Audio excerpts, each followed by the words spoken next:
This conference will now be recorded. Thank you. So, what to expect? Troubles for believers. And the general heading in our recent series of what to expect is perhaps a revamped way of expressing what was previously called waiting. But each one of them was relating to how things were panning out for the believers in different eras of the world's history. How they reacted to what was happening, to what they were hearing, to what they were seeing, to what the prophets told them, and so on. And the history is interesting and good to read and to learn about, but I think the most value is when looking at these things is when there's a lesson there for us. And perhaps it's the messages that they got and the things that they did were not just about their time, but there was also a future application. How much of what we read about these various things and learn is actually directed to us, directed at us in our times. And the suggested verses as an introduction to our topic tonight is 2 Timothy 3, 1 to 9. And because we've only got one microphone, I will read that. It's fairly short. So 2 Timothy 3, 1 to 9. But mark this, there will be terrible times in the last days. People will be lovers of themselves, lovers of money, boastful, proud, abusive, disobedient to their parents, ungrateful, unholy, without love, unforgiving, slanderous, without self-control, brutal, not lovers of the good, treacherous, rash, conceited, lovers of pleasure rather than lovers of God, having a form of godliness but denying its power. Have nothing to do with them. They are the kind who worm their way into homes and gain control over weak-willed women who are loaded down with sins and are swayed by all kinds of evil desires, always learning but never able to acknowledge the truth. Just as Jannes and Jambres opposed Moses, so also these men oppose the truth, men of depraved minds who, as far as the faith is concerned, are rejected. But they will not get very far because, as in the case of those men, their folly will be clear to everyone.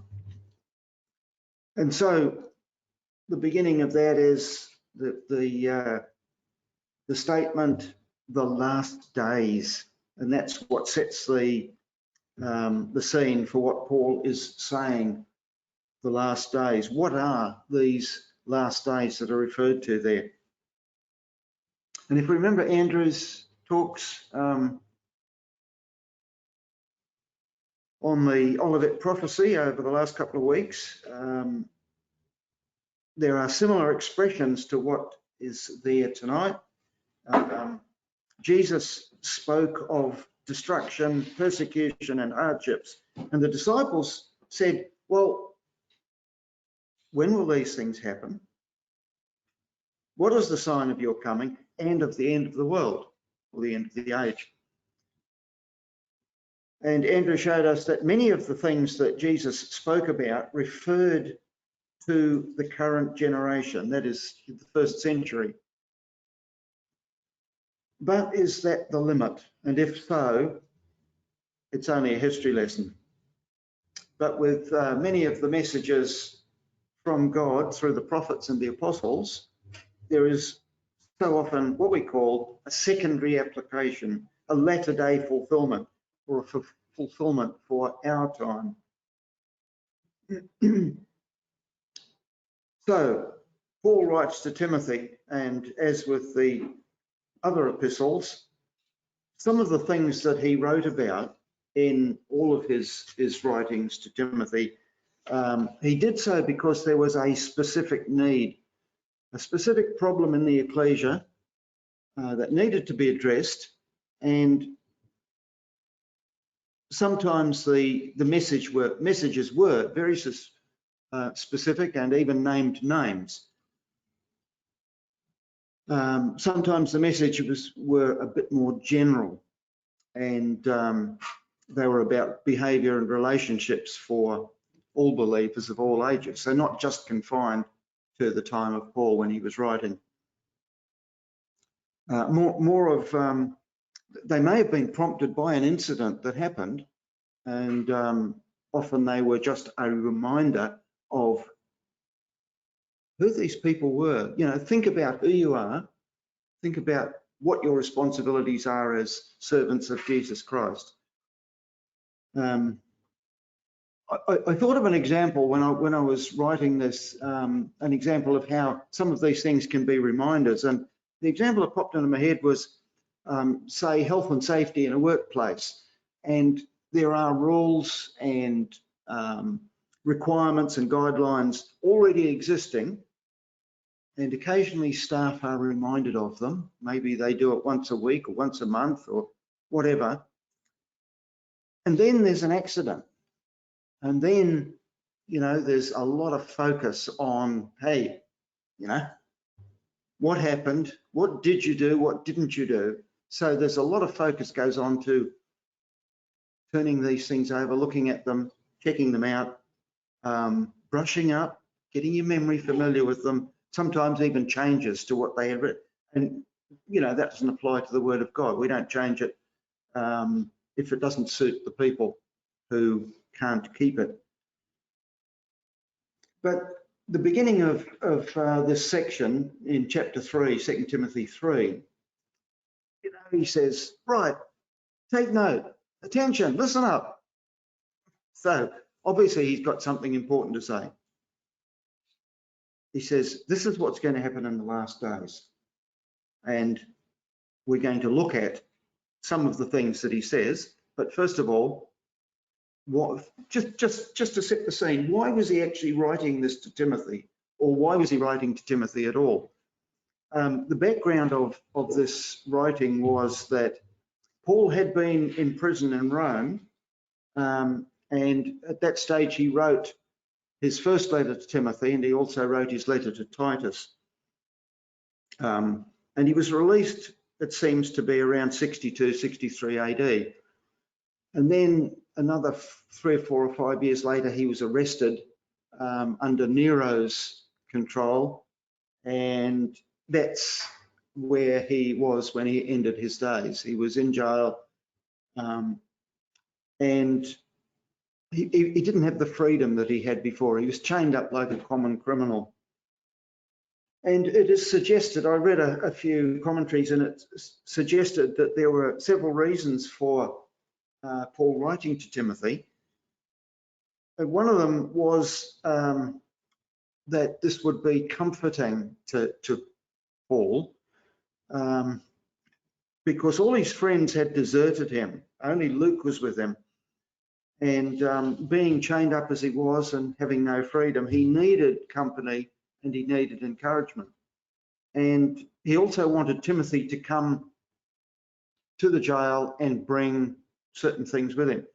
Bring some clothing, so it must have been cold, and bring the parchments, which seemed to be quite important to him to be able to write or to read.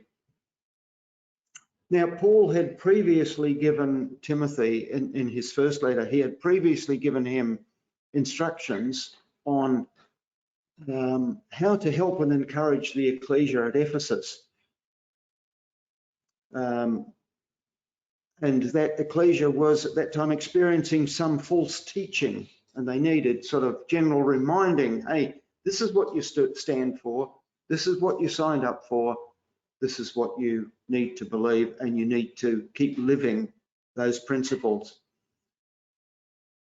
And in 2 Timothy, it seems like he's sort of going over a bit of that, encouraging the ecclesia or telling Timothy to tell the ecclesia that they've got to fight these false teachings. The ecclesia was even at that time going through persecution, physical persecution, and he was given encouragement to establish leadership and to help the ecclesia out.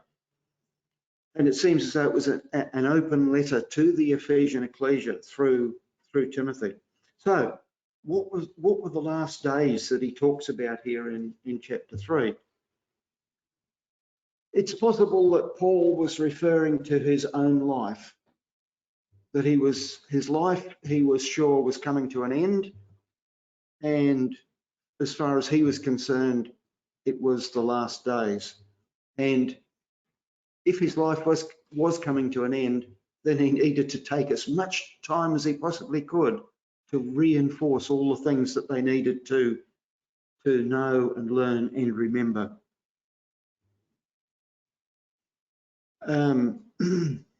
So somebody needed to take care of the ecclesias after Paul was gone. And the welfare of all the brothers and sisters everywhere was really high on Paul's psyche. That was the thing that motivated him most of all, the care of other people. It wasn't about himself, it was how to look after the ecclesia, how to get the gospel out, how to encourage the people who accept the gospel, and how to keep the ecclesia working faithfully and working well. And he cared little, it seems, for his own life and put himself in situations often where he probably knew that something was going to happen.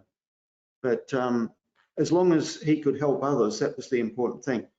So I guess also that Paul looked ahead to where the ecclesia was heading and wanted harmony, he wanted love, he wanted faithfulness and strong leadership. So after reeling off a list of all these things that's going to happen in the last days, the ones we read in the first few verses, he says, right, have nothing to do with them.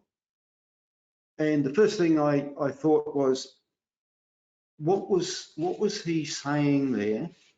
Was he saying have nothing to do with the people who act and behave like this and taught as they did, or have nothing to do with their teachings and their behaviors? It sounds like the former. Well, obviously, Paul would never suggest that we get involved in that kind of behavior, but it sounds like the former, that, you know, don't have anything to do with people who behave like this. And yet, the message that he gives in so many places is you've got to help the needy, you've got to help the weak, you've got to help the sinners, you've got to get in there in the middle of them and try and convert them back to the way of life. So rather than have nothing to do with the people, have a lot to do with the people if you're trying to restore them to the faith.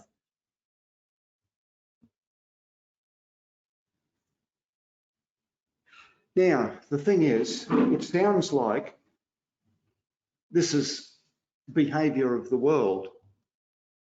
And yet I think the reality is that he's talking about this kind of behavior in the ecclesia. And that's, you know, it's pretty startling to think that the ecclesia had sunk to that level if there were people in there. And can you imagine what it would be like now if there were people who are openly living like that in Pakuranga Ecclesia? Would we even exist as an ecclesia?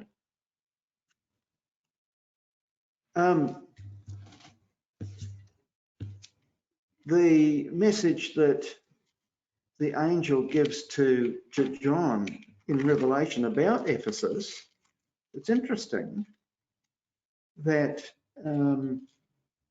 he says in Revelation 2,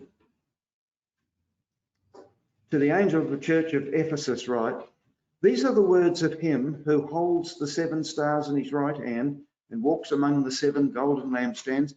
I know your deeds, your hard work, and your perseverance. I know that you cannot tolerate wicked men, that you have tested those who claim to be apostles but are not, and have found them false. You have persevered and have endured hardships for my name and have not grown weary. Now that sounds quite the opposite of what he's talking to Timothy in relation, it seems, to the ecclesia at Ephesus. But then he goes on in verse 4 of Revelation 2, yet I hold this against you, you have forsaken your first love. Remember the height from which you have fallen. Repent and do the things you did at first. And so there's the warning that they've got to repent. So it sounds, I don't know how big the ecclesia was. It sounds like it had been a very faithful ecclesia, but there were people there who needed some very swift kick where it hurts to get them out of their stupor and to. So is this an indication that that's okay to have people like that in our ecclesia today? And I would say that we would all say, well, no, not really. We can't really function with people behaving like that. So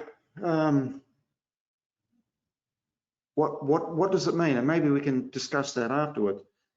Yes, it definitely seems that this was directed to the ecclesia. And it's interesting that he talks about, or the terrible times that Paul talks about are not about personal hardships and persecution, as were many of the words that Jesus spoke. When Jesus was, like as Andrew showed us in the Olivet prophecy, he spoke about like physical persecution and physical hardships. But the terrible times that Paul's talking about here in 2 Timothy 3, not about physical harm coming to people. He's talking about dodgy behavior, which is going to affect other people. And to me, there are principles of behavior which apply to all generations of people.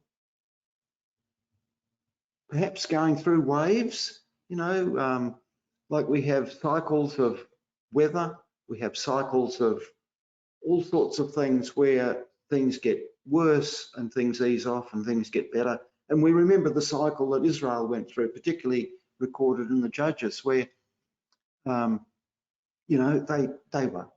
good, they were faithful, they started falling away, they started serving idols and so on, and getting into false worship. Then they started getting invaded and harmed by the enemy. Then they called out to God and repented, and God saved them, and everything was back to all good again until next time. So there was these cycles or waves, and perhaps there were waves of this kind of behavior both in the world and in the ecclesia. Getting worse, getting better, getting worse, getting better over the centuries. But with the important note here, I think that at the time of the end, at the latter days, and specifically those leading up to the return of Jesus, the world will be going through a wave, and it's not going to be another ordinary one, but it's going to be a tsunami. It's going to be a wave of such immense proportions that it's just like, how could the world get any worse? And yet it's getting worse. And if left unchecked, it would swamp the world. But we know that there's going to be intervention. So I see Paul's warning here in chapter 3. They're more than a history lesson for his foreseeable future, but rather a warning for all believers of all ages, for behavior both in the ecclesia to deal with it and get a faithful ecclesia, and for us to see what's happening in the world and have nothing to do with that.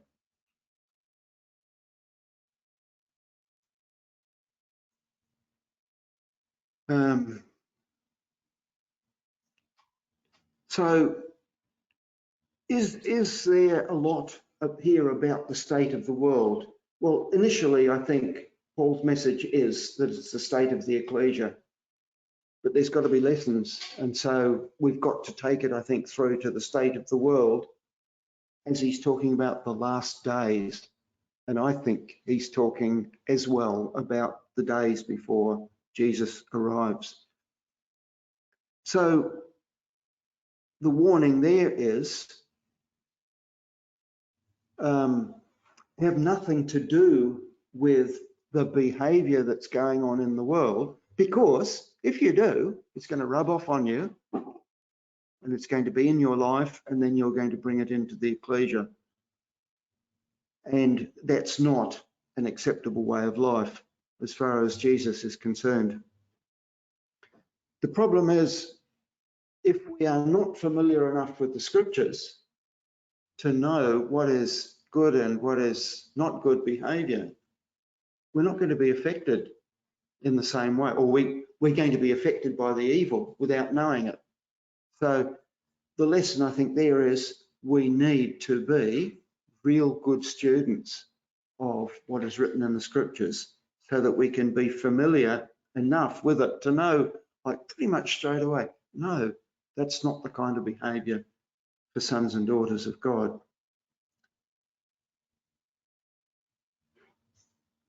In verse 2 of this list that Paul gives, I think Paul really hit the nail on the head when he said, people will be lovers of themselves. And I say that because lovers of yourselves, and I looked up the actual word as well, but and it confirmed what I already thought, is selfishness. And a number of times over the years, I've tried to think up a problem in the world that is not caused by selfishness. And at this stage, I haven't been able to come up with one. Everything that I can think of that's a problem is caused by selfishness. It's love of self. Me, me, me, what I want. And Paul, writing to the Colossians, said, and we're probably familiar with this, set your affection on things above, not on things on the earth. So if you've got your affection, if you're hugging tightly to something you really love and it's dodgy, well, it's going to disappear off the scene one day and you'll go with it if you're hanging on to it.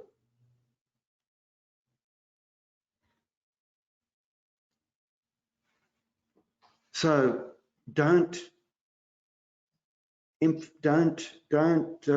concentrate on what's happening in the world as the things to, take your attention and take your time. Concentrate on the things that come from above. Get your priorities right. Another way of saying it is the first and greatest commandment: love the Lord your God with all your heart, soul, mind, and strength. And then after that, love your neighbour. And then by the time you've done that, your life's going to be pretty full. There won't be a lot of room left for the selfish kind of love that you could have for yourself. Nothing wrong with loving yourself, but you don't do it first, and you don't do it to a degree that excludes the important others. So the next thing he talks about was lovers of money. And it was interesting this morning when we were doing the readings from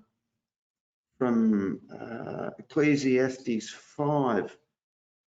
I just happened to notice Solomon says, whoever loves money never has enough. And I think we've probably heard that, everybody said, oh, if I only just had like 10 or 15 or 20% more, I'd be happy. And they perhaps get that, but then they still want, another 10 or 15 or 20%. So whoever loves money, and it's not whoever has money, it's whoever loves it, then they never has enough money. And whoever loves wealth is never satisfied with his income. So, you know, you think, oh, wow, it'd just be really nice to get this extra. And you're just not happy when you've got it because you just want the bit extra on top of that and the bit extra on top of that. I don't know if anybody caught up with the news that came out today, result of an investigation as to how much tax Kiwis pay. And the wealthy pay the smallest amounts, and the people on the very low incomes pay the most. And that is just wrong, because the wealthy ones are able to buy their way out of their responsibilities with their wealth. And the amount they spend doing that is less than what they make by not paying their taxes or the full amount. So it's worth it. It's an investment in their dodgy behavior or their lack of empathy, their lack of responsibility. So, yeah, the rich get richer. My father-in-law used to say the rich get richer and the poor get children, but the rich get richer and the poor get poorer. So all that follows then in that list of things that Paul writes, they're really the results of us wanting our own way. The results of, it starts off with selfishness, and all of those things are just extensions of selfishness. Wanting our own way, our own fulfillment, our enjoyment, as distinct from the way Jesus lived his life, God's will instead of his will. In verse 12, now this is one that has puzzled me for a long time. In verse 12, it says, in fact, everyone who wants to live a godly life in Christ Jesus will be persecuted. And I used to read this verse and wonder what kind of persecution I was going to get. And I started wondering about that when I was quite young. And I guess having reached a certain age with a 0 on it, only 1 0 at this stage, I haven't really suffered persecution. But it says everybody who wants to live a godly life will suffer persecution. And so there's one way of looking at that. You could say, well, I'm not living a godly life because I'm not getting the persecution. And, you know, even in the last 100 years, parents and grandparents, perhaps going through the time of the First and the Second World Wars, you know, they suffered. Some of them suffered. A lot of them ended up in jail as conscientious objectors, but they weren't really persecuted as we expect persecution to be. But I think that perhaps the worst persecution that we could endure is mental and psychological and emotional persecution, where the schemes and the evils of the world and the flesh are pressuring us into behavior that is unchristlike. We are being goaded, we are being poked and prodded with a sharp implement to live a particular lifestyle because that's what the flesh wants. That's what our nature wants. And to me, that, I think, is an incredible persecution that we can suffer because it's constant. It never lets up. And all of those things that the world is engaged in and the flesh wants to do are these things that Paul lists in first few verses there. and they are what he calls terrible times. So terrible times may not be set periods of time in the world's history. Terrible times may well be what we go through as individuals. We have our own terrible times and our own persecutions. Just want to read a few verses from Ephesians chapter 6.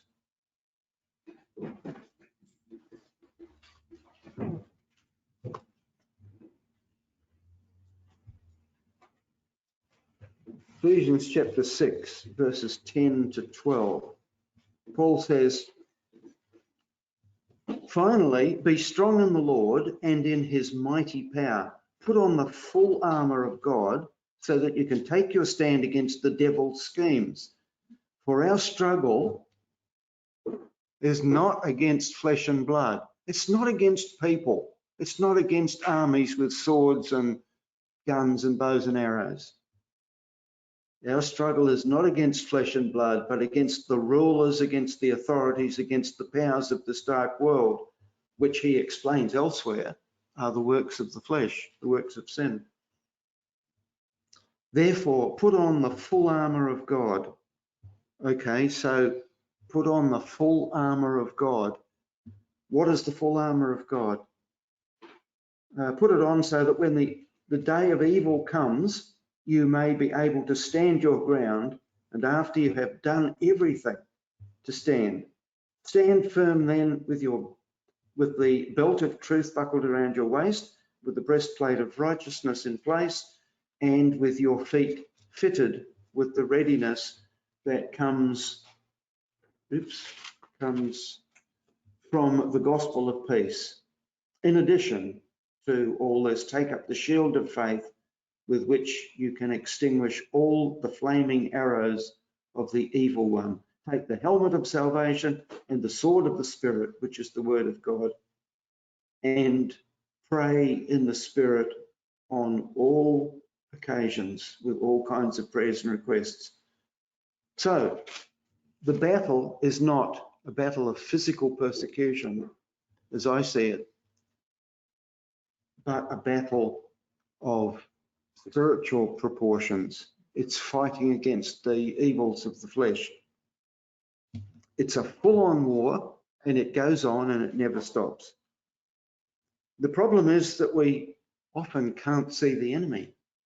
You know, when you're out in a battle with people with guns, you can see them generally. But when we're fighting the works of the flesh, the battle we have is against an unseen enemy.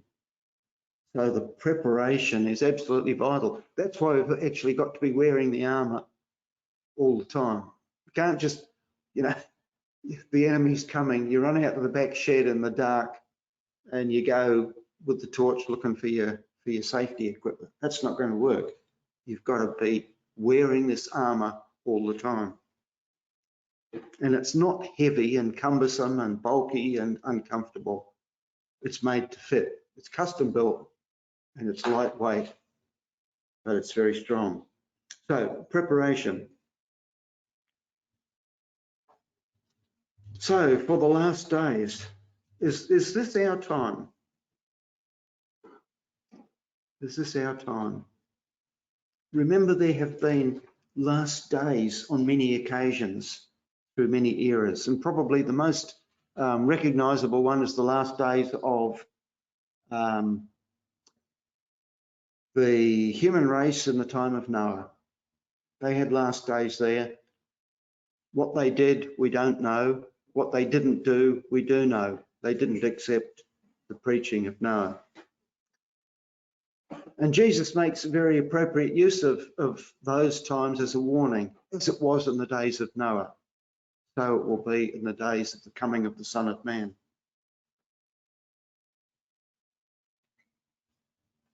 He wasn't talking about his own coming because he was already there. So Jesus was obviously talking about another coming. And I guess, for me anyway, he was talking about his second coming. But he does say, don't fear those who can take your physical life. Yeah, okay. There's nothing wrong with being afraid. And there's plenty of examples of faithful people right through scriptures who were afraid on many occasions. But his message is, don't be afraid of those who can take your physical life. Be really afraid of those who can separate you from your faith. Those being our own fleshly desires and weaknesses, not strengthened and sufficiently prepared against God's will being done, as distinct from my will being done. So there's no doubt that we as believers could well be absolutely afraid, living in fear, uncertainty, deprived of all our physical comforts, have our goods confiscated. And, you know, if any of you saw the Family Matters on Monday night and saw what was happening just with one particular race of people as refugees in another country and the things that they had suffered, we know that there is physical persecution. It goes on, and it's worse, obviously, in some countries than in others. We generally don't get it here, but it happens. But to me, the real battle, the real persecution, and I can see that in the life of Jesus when he was going through these really difficult times of temptation, and he was out all night praying.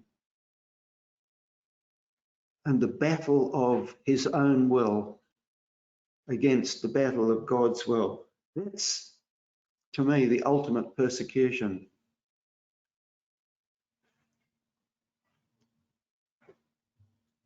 Stand against the evil religious systems of the day who insist we join them in their idolatry and false worship. We've got to do that. Yes, they are physical creatures, and we've got to resist them and get away from them, lest they drag us in. That can be physical persecution, not a problem. I don't disagree with that at all. Back in Ephesians again, it says, Paul says, have no fellowship with the unfruitful works of darkness. And I think that's a very fitting warning against both those inside the ecclesia who are behaving in ungodly ways and those outside the household of faith, those who are perhaps our neighbours, our friends, our work colleagues, whatever, have nothing to do with their behaviour if it is unscriptural and ungodly. And he also says, be not unequally yoked together with unbelievers. And to me, that seems to be a warning against, when you read the context of all of that, a warning against the evil and the unjust and the unscrupulous and dishonest ways of the high-flying business world. Brokenness within the ecclesia is a sad thing, both for the faithful who are still there and those guilty of the evil practices and behaviours. And Paul makes it very clear what is meant by doctrine. This is interesting. You know, we think of doctrine often as the things like the devil and the Trinity and the, this, that, and the other. And yet, Paul makes it really clear in 1 Timothy chapter 1. 1 Timothy chapter 1, he says in verse 9, we also know that law is made for the righteous. We also know that law is made not for the righteous, but for the lawbreakers and rebels, the ungodly and sinful, the unholy and irreligious, for those who kill their fathers or mothers, for murderers, for adulterers and perverts, for slave traders and liars and perjurers, It's pretty much like the list that he gave in 2 Timothy, isn't it? And then he says, and for whatever else is contrary to sound doctrine. So what he's saying here is these things are doctrinal matters. These are doctrine. It's not the rules or the understandings that we write down about various topics that we believe contrary to what the churches say. Doctrine is behavior. And that's why he says what does he say? Yeah, anything else, all this long list of bad practice and bad behavior and ungodliness, that is doctrine. And you've got to, don't have anything to do with that or with anything else that is not sound doctrine. So what do we expect in the last days?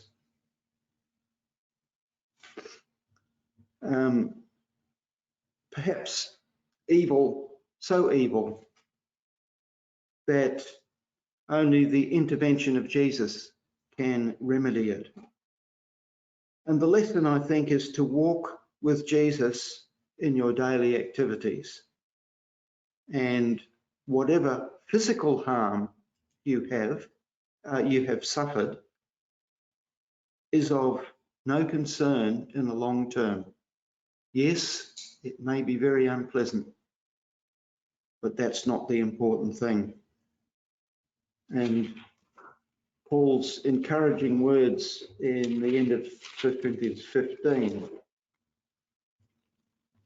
he says, therefore, dear brothers, stand firm, let nothing move you, always give yourselves fully to the work of the Lord, because you know that your labor in the Lord is not in vain. So physical persecution, physical hardships, they may come to some, they may not come to others. I don't think that's the important thing. The important thing to me is the spiritual persecution that can come battling the flesh and all its attractions. So that's my thoughts on problems for believers.